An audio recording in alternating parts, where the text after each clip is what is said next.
Good morning. Thank you so much for tuning in today. This is Coffee at Kerr, a program co-presented with ASU Kerr and Arizona Opera, a normally in-person series that we have taken virtual, and we're so happy that we get this chance to bring in special guests, chat with all of our wonderful audience members, and learn a little something in the process. We've had so many great speakers on this series, and this is the last one for the semester, if we're going by the academic calendar. And we have a very special guest in the house, Arizona's hip historian, Marshall Shore. We're going to kick off the program in just a moment, but while we have you, we do want to tell you about some upcoming programs, other live streams coming up in April. Our monthly storytelling series, Gather, is coming up next week on Wednesday, April 28th. That's an evening program that begins at 6:30 p.m.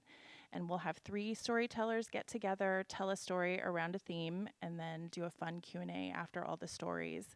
Our host will be Travis May from the South Mountain Community College Storytelling Institute, and guests Kathy Cano Murillo and Sule Greg Wilson will be telling stories around the theme, In Your Dreams. They tell about 10-minute stories, and then we take your questions for the second half of the show. So we do hope you'll tune in as you're watching now on YouTube, Facebook Live, or Twitch. Send those questions in the chat. We'd love to hear from you. The very next day, our live online music series is celebrating one trip around the sun. It'll be the first anniversary of the music series, Beams.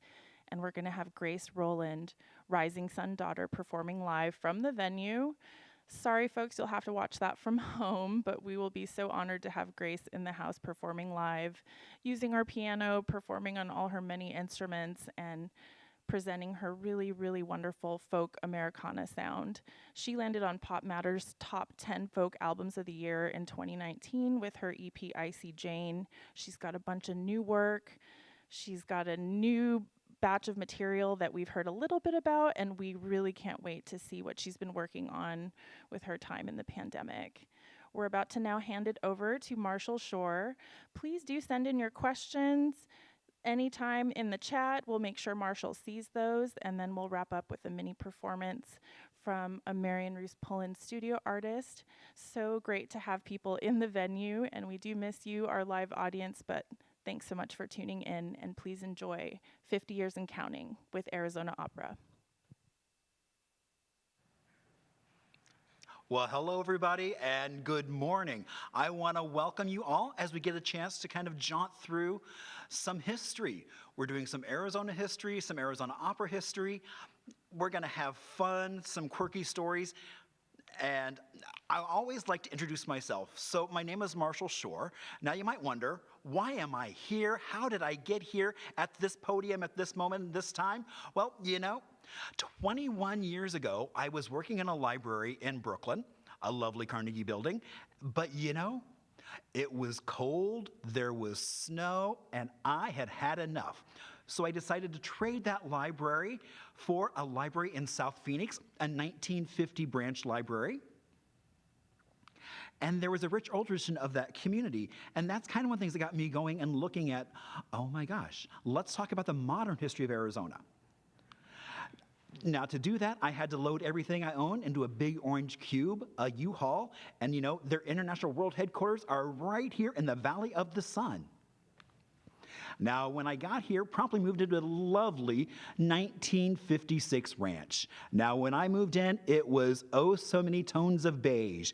I am happy to say now it is a very simplified two-tone of seafoam and cantaloupe. Now, the house is pretty much a time capsule. There's what my kitchen looks like today. All that buttercream yellow tile, that matching yellow in-the-wall oven. Now, if you look close, you'll notice that there's no window. But if you do take a look, you'll also notice there's some push buttons inset in the wall for that matching stovetop. Now, as soon as I got here, all I kept hearing about how there was no history here. But I knew that wasn't true, because every time I would go for an adventure, whether it was on foot, on my bike, in my car, I kept running across so many amazing people, places, and stories. And then there's that post-war boom that I think in so many ways made the Arizona that we all know and love today. All those GIs that either were stationed here, trained here, or passed on their way to somewhere else. And after the war, they were moving here in huge numbers, looking for a whole new way of life. And then there's this man, Dr. Carrier, the inventor of air conditioning. So let's give a big hand of applause to him, because without him, we wouldn't spend the summers here smiling at all. Now, I do want to always give a shout out to the Phoenix New Times, which has named me Best Historian several years in a row, as well as Phoenix Magazine named me the Best Bespectacled Phoenix Celebrity, because I do indeed like my eyewear. And no, these aren't upside down. So how did I get the name the Hip Historian? Well, you might remember every year on February 14th, we have a celebration right here in Arizona for statehood. And back in 2012, we had a whiz-bang of a celebration across the entire state. All kinds of events. Well, in front of the state capitol on that February 14th of 2012, they had a main stage and did a wide variety of things. And someone gave me 15 minutes on that stage to talk about anything I wanted to.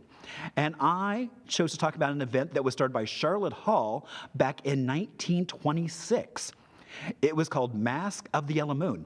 It was based on a legend about how the god of sun would give his rays to make the earth golden and warm and make things grow. It was always a springtime event. It was first held at the El Zariba Shriners Temple over by the Capitol. It then became the Mining and Mineral Museum. Sadly, they got kicked out, but they're in the process of bringing the building back up to code, and they will be moving back into that. It then moved to Montgomery Stadium, which was Arizona's first stadium, and it was home to so many firsts and a variety of events, and it was home to Arizona's very first bowl game. I sure wish somebody would bring this back, because the Salad Bowl is sure something I could sink my teeth into. Now, what would you expect from the Salad Bowl? Why, none other than a float with the queen of the salad bowl arriving in her very own salad bowl with a spoon and fork to serve from. Now, the Mask of Yellow Moon at its height had about 5,000 plus high school and college students performing and working behind the scenes to make the event go off. And it was touted right up there with Mardi Gras as something that everyone in the country should come and see.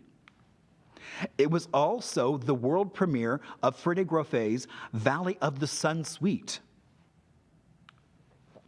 Now, it was woven through the curriculum of Phoenix Union High School, so here is the debate club doing skits. You had multiple marching bands with really large sets. It was also famous for costume that were designed by students and made by home economics classes. And I was lucky enough to find a few dresses in a box. Now, these are from the late 30s, and had some friends wander around the stage as we talked about the importance of the Mask of the Yellow Moon. Now, one reason why I always like to start with this story is because you never know where the next piece of a story is coming from. Now, the Mask of the Yellow Moon ran from 1926 to 1955. And I was doing a program for a group called the Arizona's First Families. And when I was done, a woman tapped me on the shoulder and said, let's go out to my car. She went out and pulled this dress out of her car. This was her mom's dress that she wore in the Mask of Yellow Moon. Now, she even had the programs, and so we know this dress was worn either in 1928 or 29. Now, let's talk a little bit about kind of the search. Now, this is not going to be a complete history of Arizona opera, nor of Arizona. It's going to be kind of a mishmash.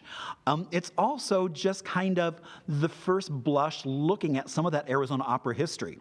We know there's a lot more out there, so this is really kind of just to whet folks' appetites in terms of what's coming.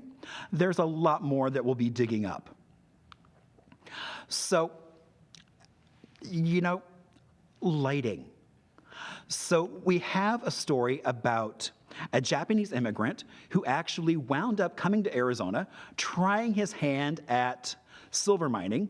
That didn't go so well, but he did wind up then coming to Phoenix with some friends who said, hey, we want to start the first utility company.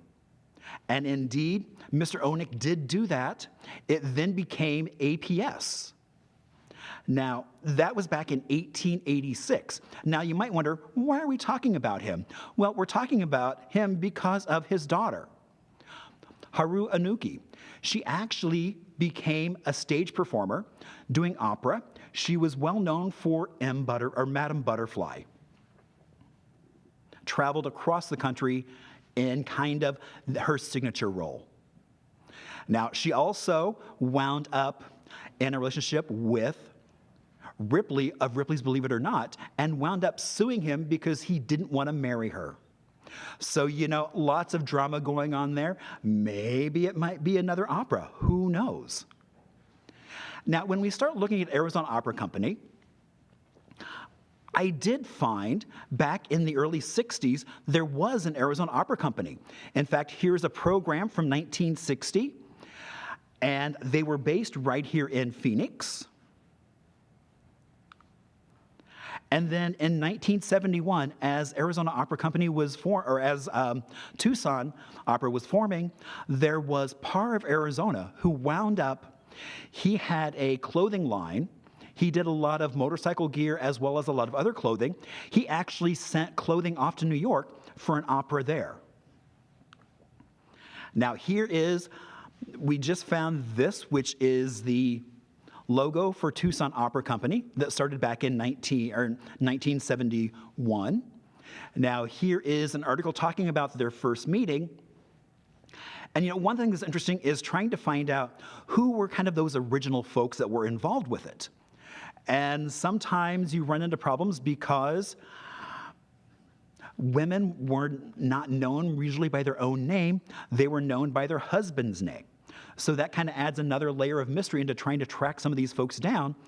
So we were able to find that Ray Salzman was an interior designer and one of the founding members, as well as Mrs. Dwayne Bird. Now, we think through her husband's family, there was a connection to the Daily Morning Oasis down in Nogales. So she had lots of Southern Arizona contacts. And then there was founding member Jim Sullivan. Now, that first season, here we have an ad for the Barber of Seville from that first season. Now, Jim Sullivan was, at a young age, he stumbled into a choir practice and found his place. He then spent his life surrounding himself with great music and realized he didn't like snow. And so he moved to Arizona, studied, and through a vocal cord injury, actually wound up going into conducting.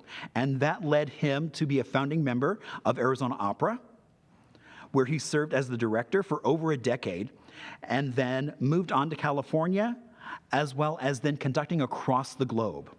And you can see here are those first shows that they did down in Tucson. Now, to fund this, there was a group started called the Opera Dames. And Velma Foster held the first event for the Opera Dames in her own house. And so we're looking for more information on the Opera Dames. So maybe some of you out there know some more.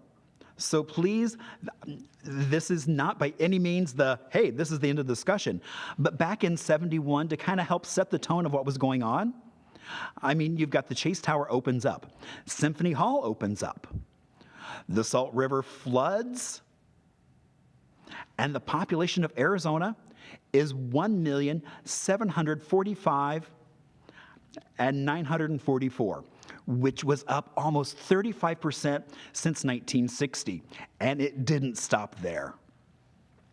Then you wind up with the 73-74 season. You can see the shows they did. They were doing 3 operas. Now, in this time period, you also have the fact that Phoenix funded the Mountain Preserve, or the Phoenix Mountain Preserve. Dobson Ranch started selling homes. Central Arizona projects started being built back because the Parker Dam was diverting too much water to LA. And so they needed this to kind of stop that. Now, it's also when the London Bridge first makes an appearance right here in Arizona. And we actually have video of that So basically, McCullough, who started the Lake Havasu, needed a signature piece. And so he saw that the London Bridge was up for auction. Now, why was it for auction? Well, it was sinking, and someone in London said, hey, why don't we put it up for auction and see if someone buys it? And indeed, he did. So they dismantled it, brought it over on a boat, and here it is being unloaded in LA, where they traveled from LA to Lake Havasu to reconstruct that bridge. They also did stops in Hollywood where they would break off little chips of it, and you could actually walk away with a piece of the London Bridge. So then we go on to the 74-75 season, where they did such things as, the classic La Boheme, Hansel and Gretel, and Marriage of Figaro. Now, in that same time period, Phoenix elects its first female mayor, Margaret Hance. The Papago Freeway is passed by voters here in Phoenix, as well as the Mormon temple out in Mesa, after going through a major remodel, is rededicated. So that means that just before they reopen it, everybody can go through and see what it looks like before it opens up. Then we move into the 75-76 season. Now, what I think is interesting about this is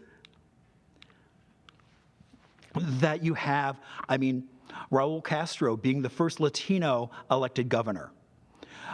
When you look at downtown Phoenix, the U.S. Bank Center was just being built. The Hyatt Regency that you can still go have dinner and spend to get a good look at the city are built. Terminal 3 at Sky Harbor, they start construction on that. And for the first time, tourism moves ahead of agriculture in terms of those famous 5 C's. As well as Don Bowles, a reporter for the Arizona Republic, is murdered in a horrific bombing.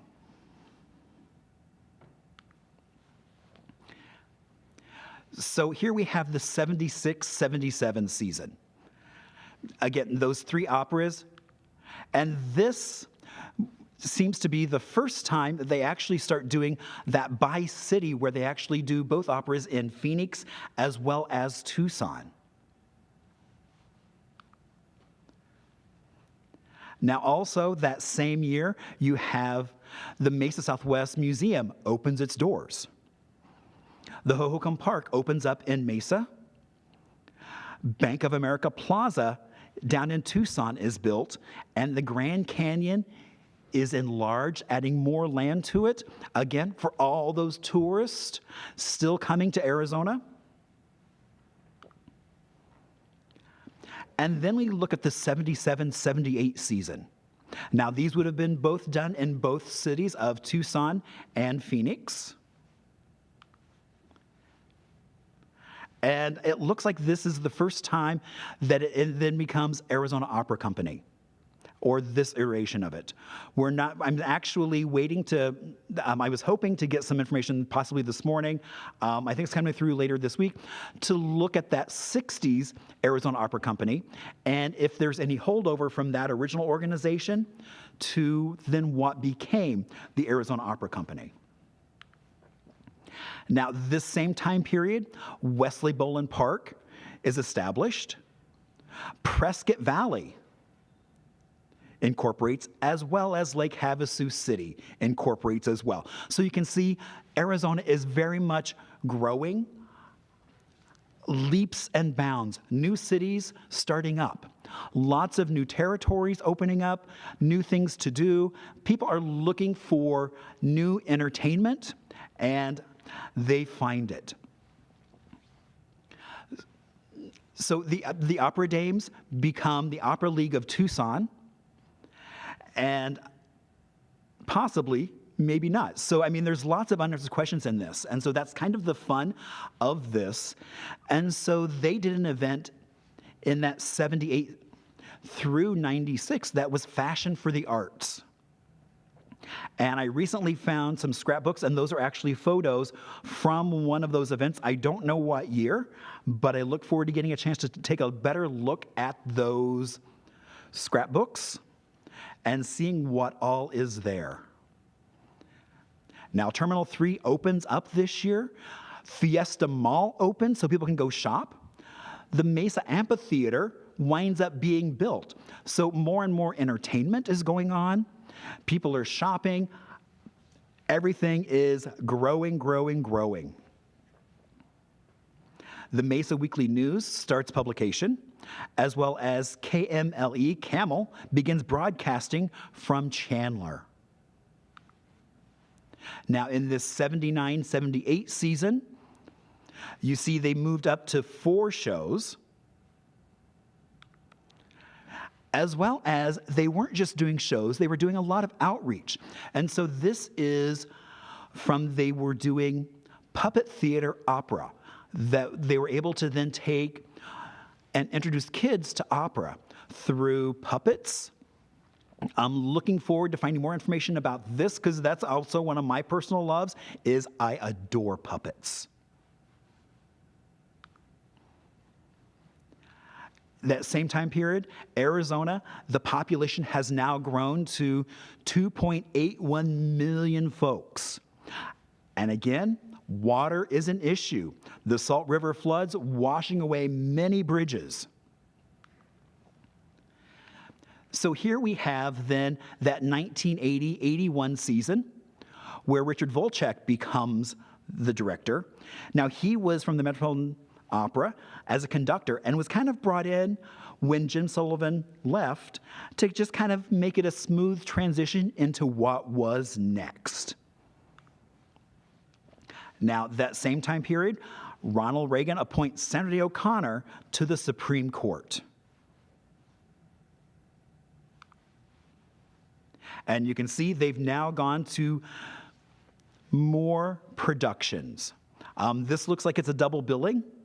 So intrigued to see how they work that, whether there was, hopefully some of you maybe attended this and will be able to help fill into some of those gaps.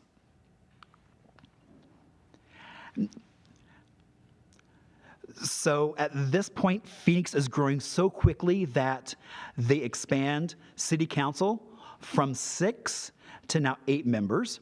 Down in Tucson, you have Casa Adobe's Foothills Mall opening up, as well as Tucson Mall. So everybody's getting into that growth of Arizona as things are so quickly changing. And then here with the 82-83 season, back to 3 shows split between the cities of Phoenix and Tucson. Now, that same time period, you've got the Reardon Mansion up in Flagstaff is open to the public. America West Airlines now becomes a way that people can travel to and from the valley. As well as an homage to that train history, the Arizona Railway Museum is opened out in Chandler. And more radio stations, WKNAU up in Flagstaff starts airing. And obviously that is run by NAU. Now here we have, this is when the season where Glynn Ross becomes the director. Now, he was originally a founding member of Seattle Opera Company,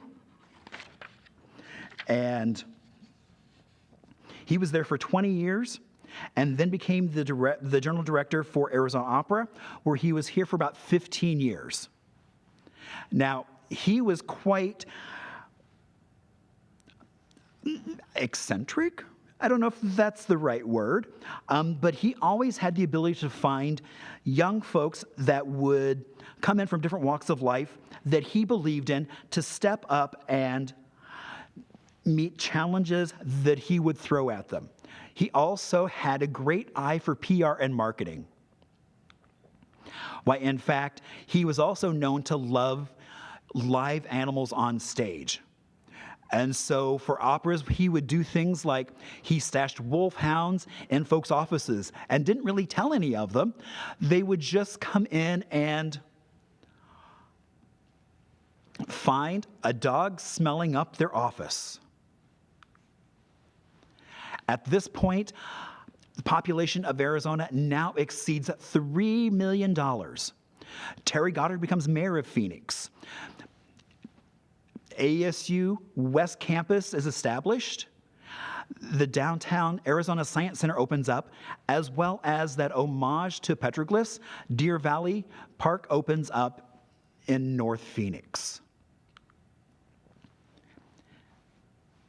Now here we are at the 84-85 season. And one of the things I love is that this is also the same year the Tucson Historic Preservation Foundation is established. And they do some great things across the board in terms of preserving fashion, as well as buildings, creating different events to just kind of help tell that story of Arizona and Tucson and make it very entertaining and inviting. Then we have the 85-86 season.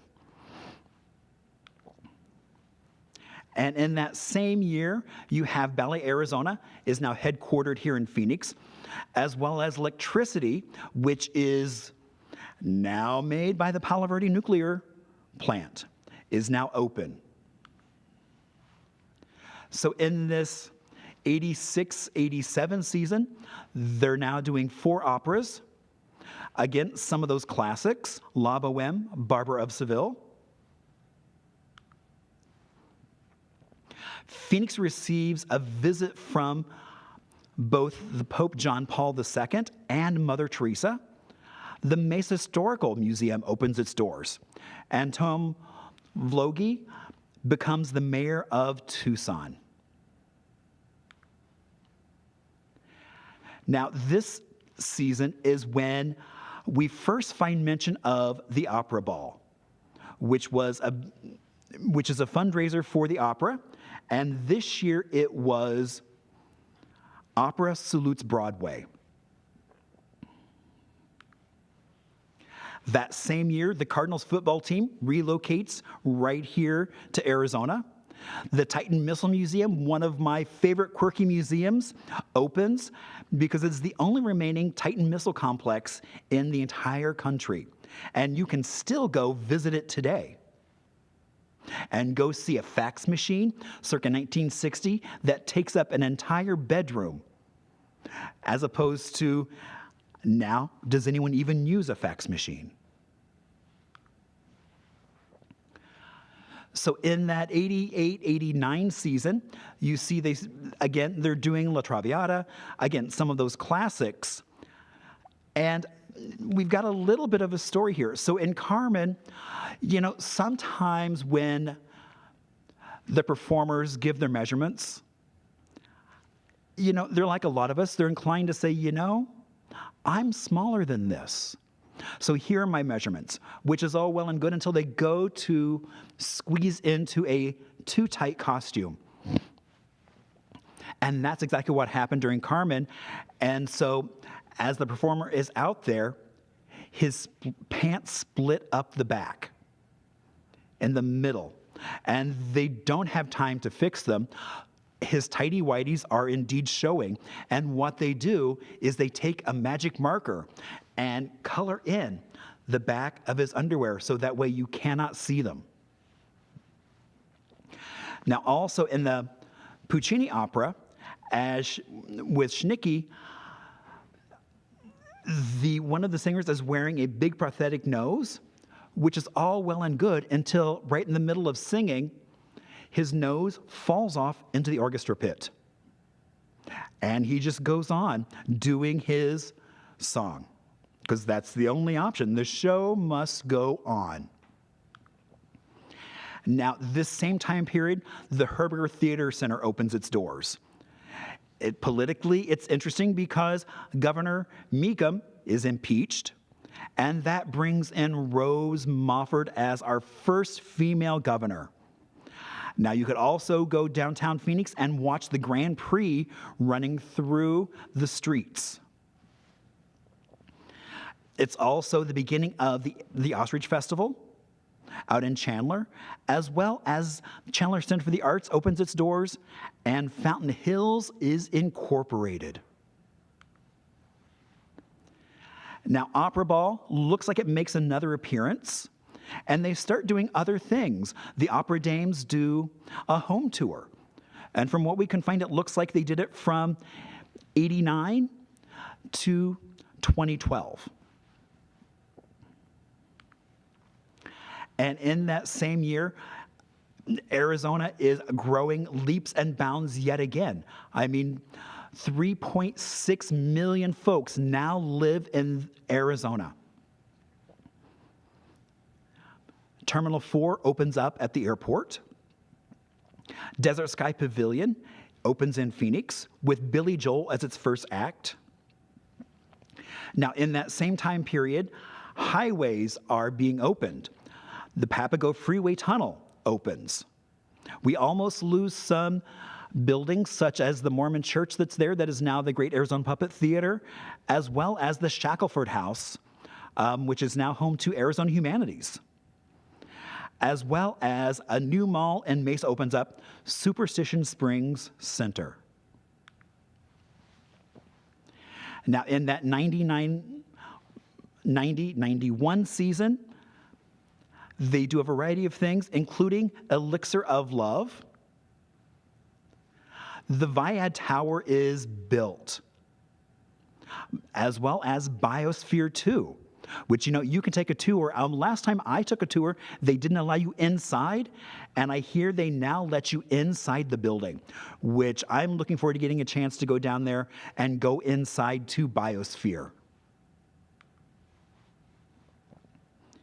Now here we have the 91-92 season, and they did Aida,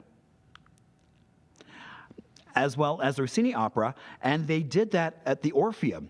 And in the middle of performing, the fire alarm goes off, and everybody from ushers to performers to audience all wind out in the street. And so there they all are, costume performers hanging out in the street, and the performers start singing up. And, it's one of those things where I think nowadays it would have gone viral. People would have been pulling out their phones, taking video of that, showing it around. But when they called the local news channels to come out, they were like, well, there's no fire. Why would we come out? It's just people singing in the street. So it's interesting to see how times have changed and how that now would be such a huge PR stunt that they couldn't have orchestrated. As well as in Tosca, they had a goat on stage. Now, the chorus was seen almost more as a volunteer role, but when they found out that the goat was paid more than they were really upset. You can only imagine that they weren't paid as much as the goat. Also in Aida, they had live camels on stage. And camels can make a mess, as well as have some of their own proclivities. And they didn't like to go through glass doors. They finally were able to get them through glass doors and wandered around through the Arizona Opera offices were live camels.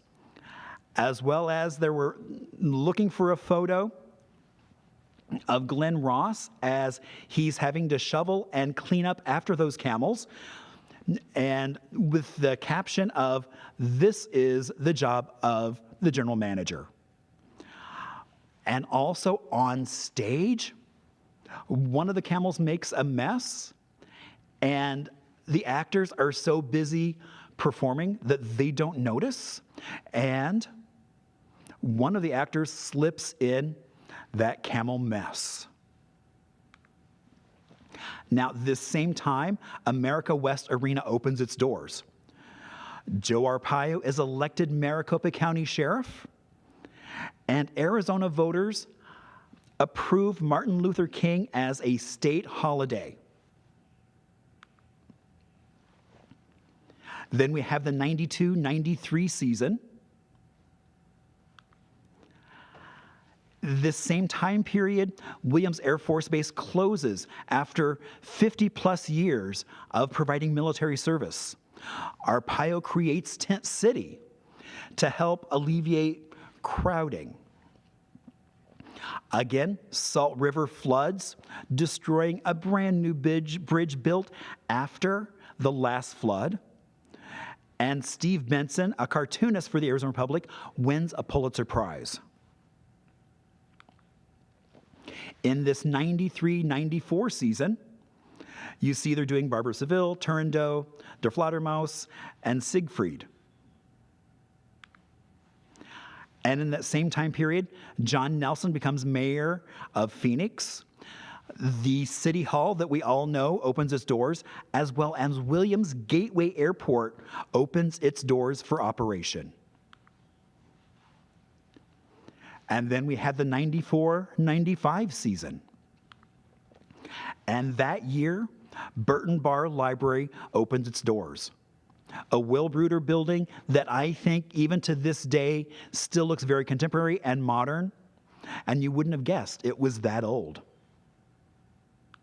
And also because I'm a librarian, I tend to like that building as well.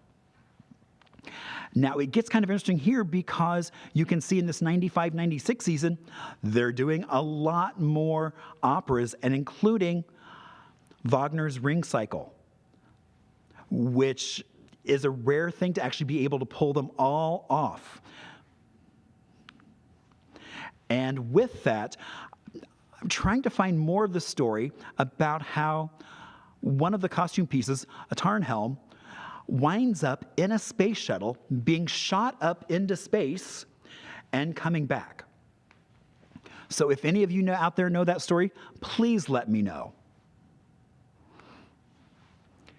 Now, this same time period, Amtrak sadly stops train service to Phoenix. Now, I hear they're getting ready to start back up again. They're at least starting to talk about it, but that's not till 2035. But I do indeed want to look forward to being able to go and hop on a train and go somewhere. As well as down in Tucson, the Museum of Contemporary Art is founded. So the arts are thriving here. And then the 96-97 season. This is also the same year that Fife Symington resigns. Hayden Flour Mill, after over 120 years, closes its doors. And one of those Phoenix legends, the Phoenix Lights, are seen over the city, which are UFOs. Did any of you see them? Now here in the 97-98 season, Opera Ball the theme of it is Court of the Sun, a night at Versailles. And from what I understood, the costumes were amazing. And what they would do is they would actually pull from the sets that they had, and that became the decor of the event. And so I can only imagine how opulent these events would have been. That same time period, Sky Harbor expands. The Diamondbacks start playing here for the National League, and they have a ballpark, which opens up, which is currently Chase Field, as well as Anthem is founded. Then we have the 98-99 season. Again, you can see some very classics.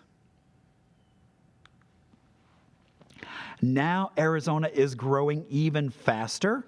You've got now 4.8, almost 4.9 million folks.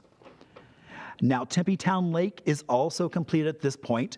And I was just out there the other day. If any of you have had a chance, I think this is the last weekend for the Design Space, which is a drive-through light experience, which, I didn't know what to expect. It was so worth going through this parking garage, through 4 levels of student-designed light exhibits or experiences, which was really fun. Now, and it was so fun to drive by Tempe Town Lake and see what it's become. All those bright buildings reflecting on the water. Now, the Bank Tower of Phoenix is open. as well as that Japanese Friendship Garden right across the street from the Arizona Puppet Theater opens its doors, as well as that glass building downtown, the Senator O'Connor Courthouse, opens up in Phoenix. Now we have that 99-2000 season, and you can see the number of operas are rapidly expanding. And the Torrey Amphitheater opens up in Tucson for yet another venue to showcase talent. And again, that 2000-2001 season, as well as they start doing singer series as well. The Diamondbacks win the World Series, which was headline news. And then we have that 2001-2002 season. Comerica opens its doors. I think it's a different name now. I can't keep track of what it's become. And then we have that 2002-2003 season. And with Elixir of Love, they were using a horse to pull a carriage. And in the middle of the night down in Tucson, it was stolen from the parking lot. Well, we actually think it was the fact that the couple that owned the horse were divorcing. And so to kind of create some drama, someone decided to steal the horse. But Glynn said, hey, let's use this as a marketing opportunity. And so he got to the press and said, there's horse thieves here in Arizona. What do we do? And he said, I have a board member who's willing to wear the front half of a horse costume, but we can't find anyone to wear the back half of that costume.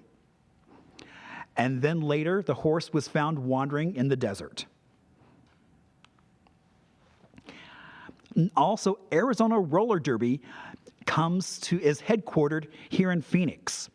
Now, the reason why I threw this in is because you never know where something's coming from. And so the same week we started really talking about Arizona Opera and its 50th anniversary, I also got a note from a woman who said, my mother remembers she was allowed to race in a roller derby in the early 60s. Down actually it was in South Mountain. And she was like, can you find anything about that? And so I initially threw stuff off to kind of the roller derby crowd and said, hey, what do you know about this? And they said, all we really know is that modern history of roller derby.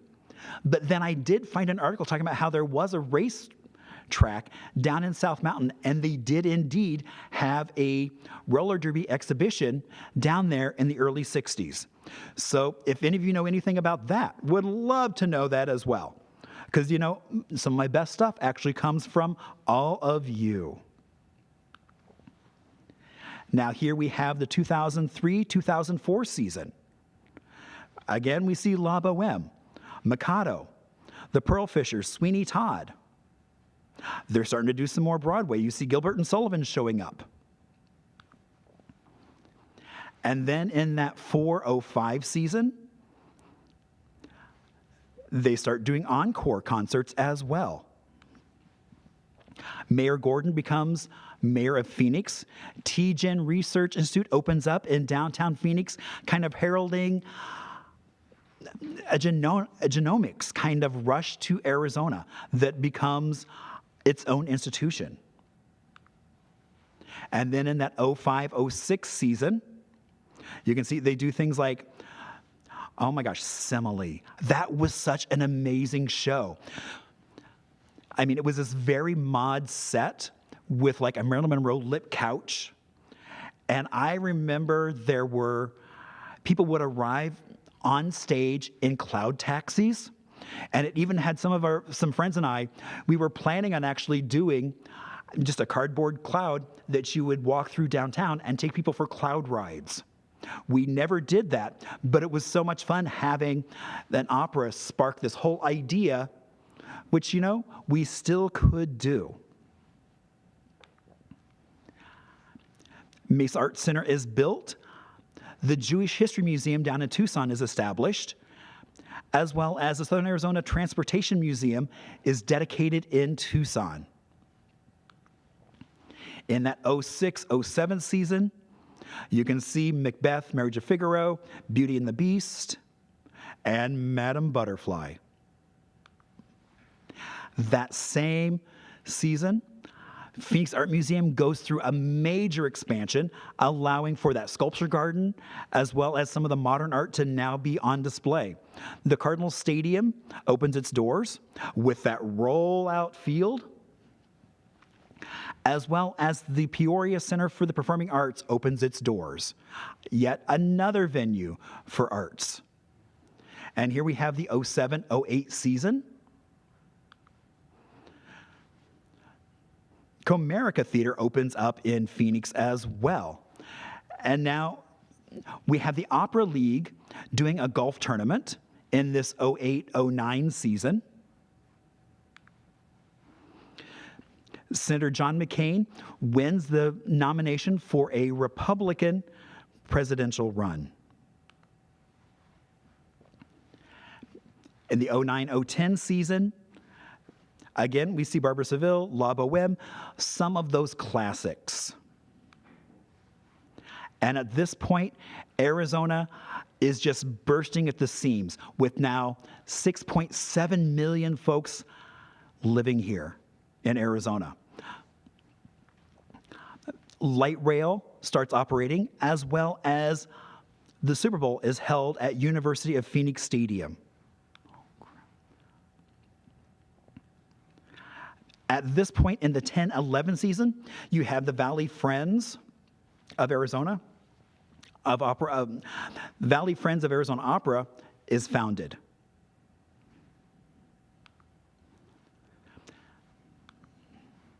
Now with this, the MIM opens its doors. Now, you know, in the course of talking to a few folks, I did find out that it looks like there is a special sword that was created by the Hinkle Knife Company for Glynn Ross that they have in their archives. Because I wasn't able to reach anyone at this point to get in the museum to see if they do have it, who knows? And also at this point, the Tempe Town Lake burst. And then that 11-12 season, again, some of those classics. We see Aida again, Faust. Now in the same time period, Arizona is celebrating Centennial. As well as that same year, Gabby Giffords and 18 others are shot. This is the year that the word haboob makes its way into our vernacular. And the Chandler Museum opens up in the McCullough Price House down in Chandler. They've now gone through they have a brand new building that gives them a lot more space, and I don't know whether, I think they're open right now, but you know, they've done a lot of exhibits on like the Japanese internment camps, which have all been really interesting. So, and then we have that 12-13 season. That same year, Greg Stanton becomes mayor. There is, up in Yarnell, there is that horrible wildfire caused by lightning that causes the lives of 19 firefighters, as well as Cityscape starts being constructed in downtown Phoenix. And then we have that 13-14 season, where you can see the Flying Dutchman, La Boheme, La Traviata. And then that 14-15 season. And so this is when we start seeing the mariachi opera, which I don't know if any of you out there saw it.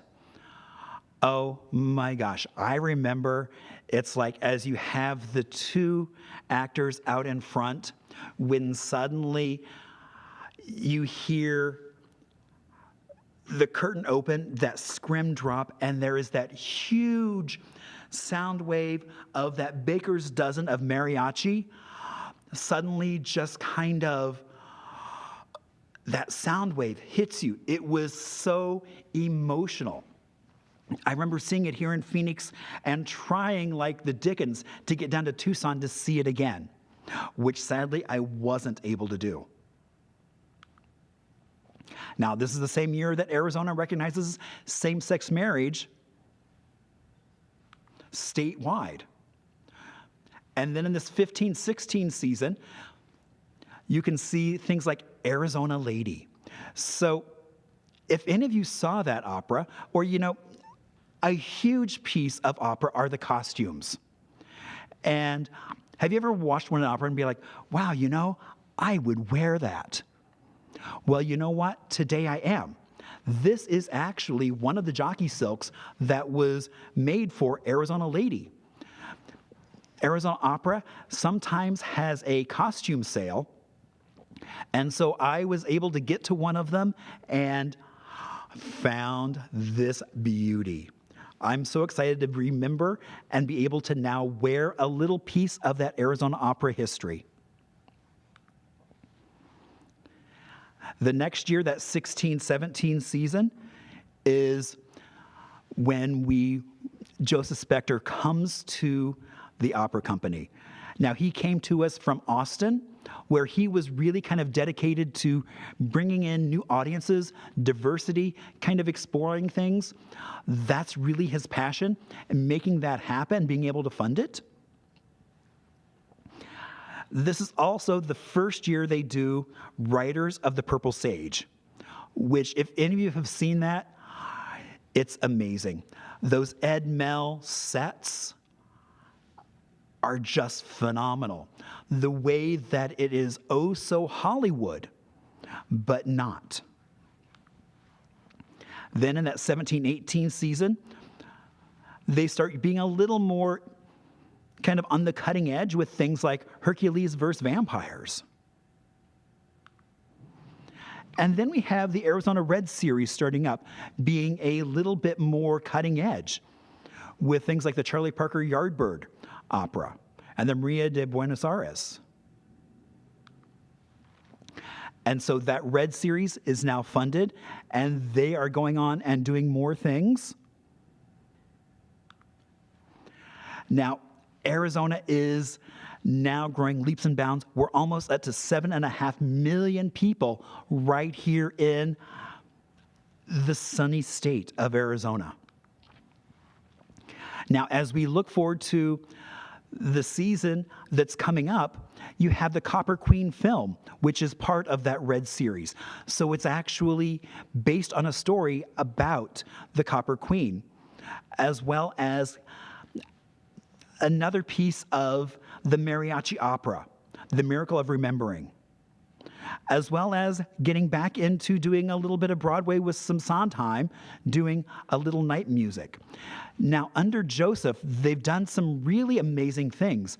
If any of you have seen The Loud by Arizona Opera, it is a video cast that really explores living opera, understanding diversity. It really explores the Southwest, a variety of performers and artists, and you get to know them at a different level, with Wheezy, who also dances for the Arizona Suns. As well as they've started Unmiked, which is really cool because it starts making connections between these different, showing how so much is connected to opera, whether it be hip hop, through voice. There's all these connections through everywhere we go, whether it be clothing, sound, so many different connections in our lives. As well as one of the things I think that is really cool, if they started also doing a podcast called Behind the Scenes, where we actually get a chance to hear from some of those folks behind the scenes that make that opera go off, because it doesn't just magically happen. There are so many folks involved in that behind the scenes thing that it really gives you a chance to learn about what happens behind that proscenium. How do the costumes get made? Who's managing the props? And then if you get a chance, you can now watch Opera on Demand, and you can see a documentary making of Riders of the Purple Sage. How did that come to fruition? How much effort did it take to bring all those partners together and make that happen? I mean, being able to pivot in this time period has been really tremendous, as well as even Opportunity, which is a program getting opera into young audiences.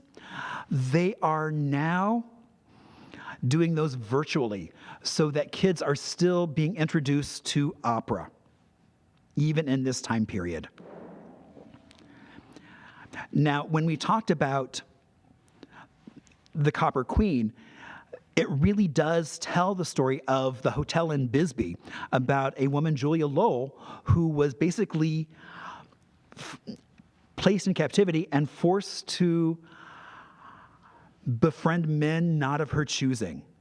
And so that's going to be really interesting. And I think, especially after coming from Riders of the Purple Sage, playing now with kind of that film aspect, and now doing an entire opera using that same medium. And it's interesting how they have to overcome some of the same issues that we're all having to overcome now in terms of who can be where in a studio when they're recording, who's masked, who's not masked. And so they've brilliantly handled that. So I really look forward to seeing this on hopefully even a big screen, not my home screen. And there is indeed the Copper Queen Hotel, that classic, iconic hotel in Bisbee. Hopefully some of you have stayed there. Now, I always think it's fun because some things come full circle. So Sharon Landis, who is the current board chair, was an opera singer on the East Coast. And at one point, Jim Sullivan offered her a job in Don Giovanni. And she declined. And coming full circle where she is now chair of the board, I think just shows what an amazing place Arizona is. And she had some great stories as well. Now, we have recently located a huge stack of scrapbooks and other ephemera down in Tucson. I look forward to getting a chance down there and seeing what all is there. I mean, even children agree, opera beats school. Can you fancy that? I could. Now, I know we've got some questions. Let's see. All right, from Marlene. Are there any Mexican artists that influenced Arizona opera? Well, you know, I think with the mariachi opera, indeed, that was the case. That was a collaboration with Houston Opera, and they actually got a mariachi group performer to write that. And so that's why I think that's such an important work for Phoenix or Arizona to be involved with, because that is such a huge piece of our culture. And it was so beautifully done. So I really look forward to seeing more to that story in the coming season. All right, and Marlene again, if there was just one Arizona spot that you feel all locals on tour should check out. Oh my gosh. Just one spot. That's a tough one. You know, I think I would actually have to say the site of where the Copper Queen is, the town of Bisbee. It's kind of one of those places where it's not on the way to any one place. It's like you're not passing through to get to something else. You're going there to go to Bisbee. And it was a mining town, and they very much keep that history. They also have, I mean, it's really an artist community. They were the first place in Arizona to be doing civil unions even before it was legal. You have one of my favorite places to stay at, the Shady Dell, where you can stay in your own aluminum Twinkie and Airstream. And that's so much fun because it attracts a community. And that's really what I feel the opera is all about, that's what I am all about, is trying to build community and get people to have new experiences and new understandings. And then, Amy, what was the most well-attended Phoenix opera of all time? And also, would love to know if there are any preference among Phoenix, Italian versus French or German. I think I'm not able to answer that, but hopefully as we start venturing more and more into the history of Arizona opera, we can talk a little bit more about what was the most successful opera that they've done in their run.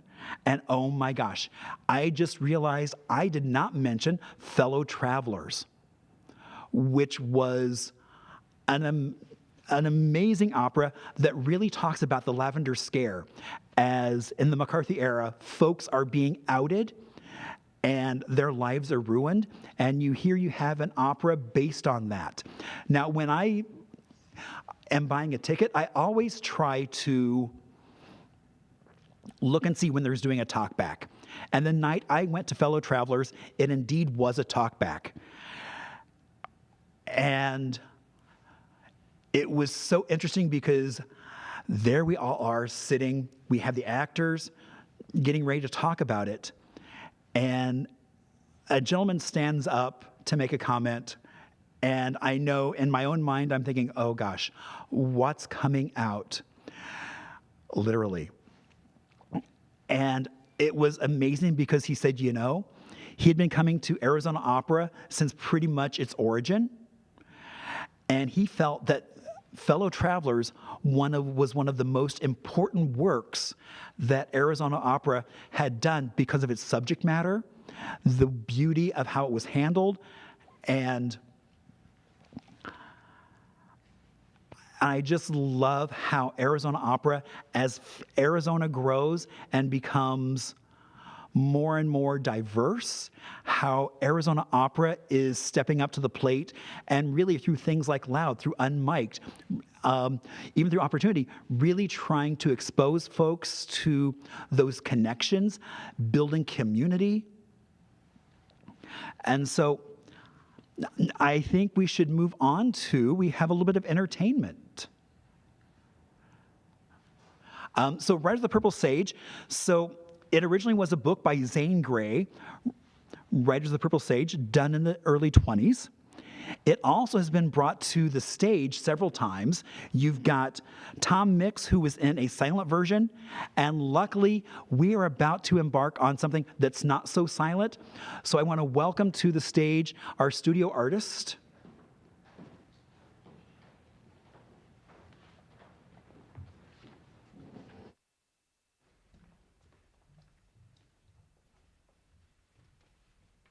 Hello, my name is Caitlin Johnson, and I'm an alumna of the Marian Roos Pullen Arizona Opera Studio.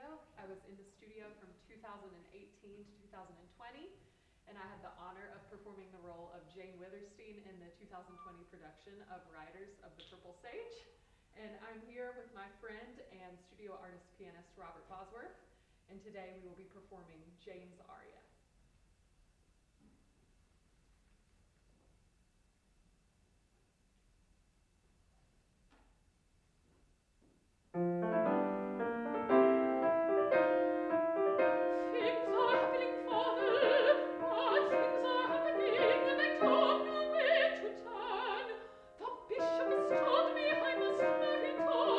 But how can I bear a man I do not love? Would you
Thank you so much, Arizona Opera, Marian Reese Pullen studio artists, and Arizona's hip historian, Marshall Shore.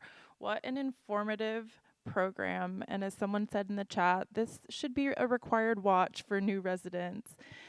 I think when people say there's nothing to do in Arizona, they really aren't looking. So thank you so much to everyone who made this possible today. Happy 50th to Arizona Opera. Please go follow them on social media. They have done so many beautiful live stream programs, working with artists that aren't just opera artists, just doing really beautiful things with a challenging year. So way to go, Arizona Opera. We have loved co-presenting this series with you and look forward to doing this into the future as always and returning to an in-person program.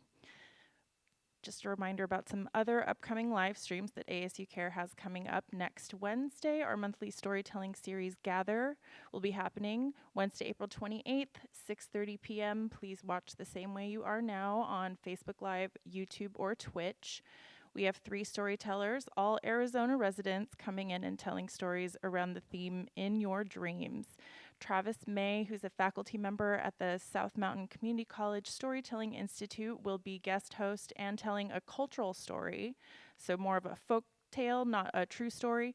And then our other guests, Kathy Cano Murillo and Sule Greg Wilson, will be telling personal stories around that theme. And then we wrap it up with a really fun Q&A where you can get to know these people.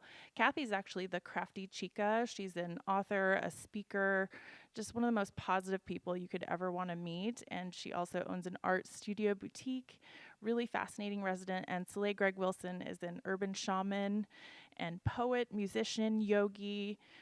The conversation's just going to be really, really great with these guests. So we do hope you'll tune in and chat during that show. And then the very next day, our Beams music series is celebrating 1 year of live streaming. We have presented dozens upon dozens of Arizona artists.